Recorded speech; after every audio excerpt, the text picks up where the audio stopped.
Hi guys, and welcome back to Switch Up. A big thanks to Ubisoft for this review copy, or Ubisoft, depends how you like to say it.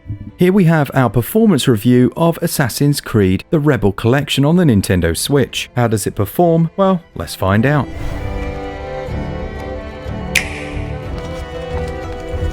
The game appears to be running native or near native resolution at 30 frames per second locked. I was pleasantly surprised to see that this maintains at almost all times, even during heavy combat.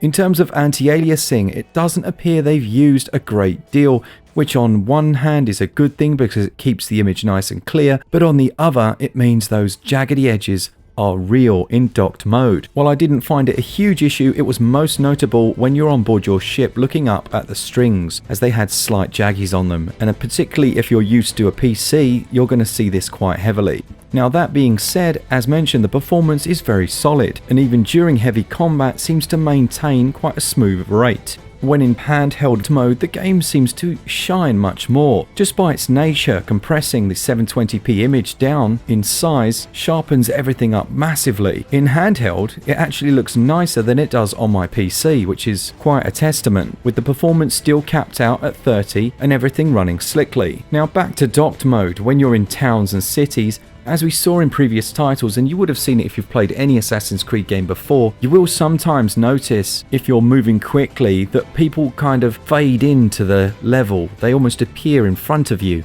Now that's not always the case. It's only sometimes if you flick the camera around and you catch them off guard that this will happen. But it's always quite jarring when it does. Shadow and texture resolution are okay. Textures are good for the most part, but they do seem a touch muddier at times.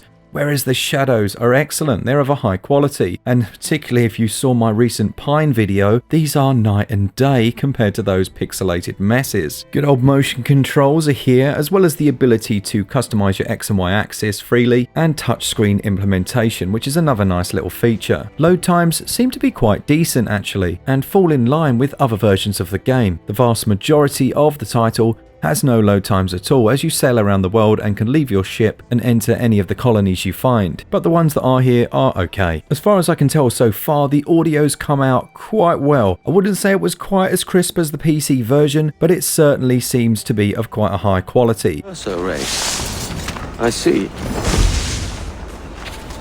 One of your early letters mentioned... Here's to our pirate republic, lads.